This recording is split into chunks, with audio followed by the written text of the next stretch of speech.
Ce quatrième homme, je vais vous dire qui il est. Dans la Genèse, il est la semence de la femme. Dans Exode, il est l'agneau pascal.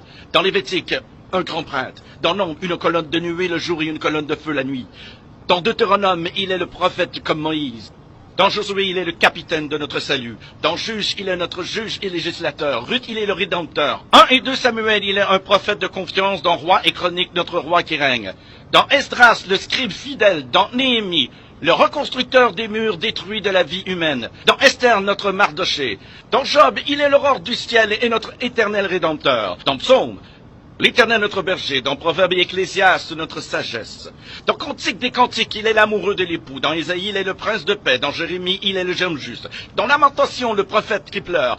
Dans Ézéchiel, l'homme aux 4 visages. Dans Daniel, le 4e homme de la fournaise ardente. Dans Osée, il est le mari fidèle pour toujours marié au rétrograde. Dans Joël, celui qui baptise du Saint-Esprit et de feu. Dans Amos, le porteur de fardeau. Dans Abdias, puissant sauveur. Dans Jonas, notre grand missionnaire. Dans Michée, le messager aux beaux pieds. Dans Nahum, le vengeur des élus de Dieu. Dans Habacuc, l'évangéliste de Dieu criant « Accomplis ton œuvre dans le cours des années ». Dans Sophonie, le sauveur. Dans Agé, le restaurateur de l'héritage perdu. Dans Zacharie, la fontaine ouverte dans la maison de David pour le péché et l'impureté. Dans Malachie, le soleil de la justice s'élevant avec la guérison sur ses ailes.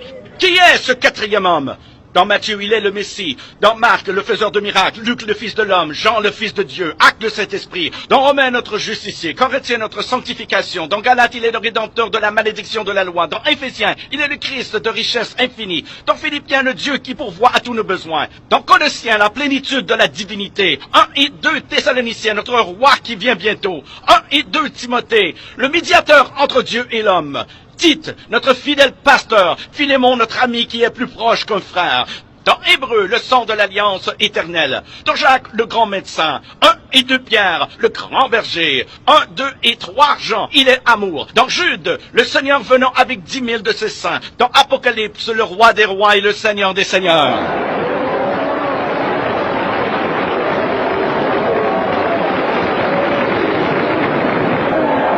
Qui est ce quatrième homme? Je vais vous dire qui il est. C'est le sacrifice d'Abel. L'arc-en-ciel de Noé, le bélier d'Abraham, le pluie d'Isaac, l'échelle de Jacob, les fardeaux d'Ézéchias, le sceptre de Judas, la verge de Moïse, le manteau d'Élie, le bâton d'Élisée, la corne d'huile de Samuel, la fronde de David, la figue hâtive d'Ésaïe, le cadran solaire d'Ézéchias, les mouchoirs et le linge de Paul, le rocher de Pierre, la cité de perles de Jean. Il est un mari pour les veuves, un père pour les orphelins, pour ceux qui voyagent en pleine nuit. Il est l'étoile brillante du matin, pour ceux qui marchent dans une vallée solitaire. Il est le lys des champs, la rose des sables, le sarment de vie et le miel du rocher. Qui est-il? Qui est le quatrième homme? Il est Jésus! Il est Jésus, le Fils de Dieu!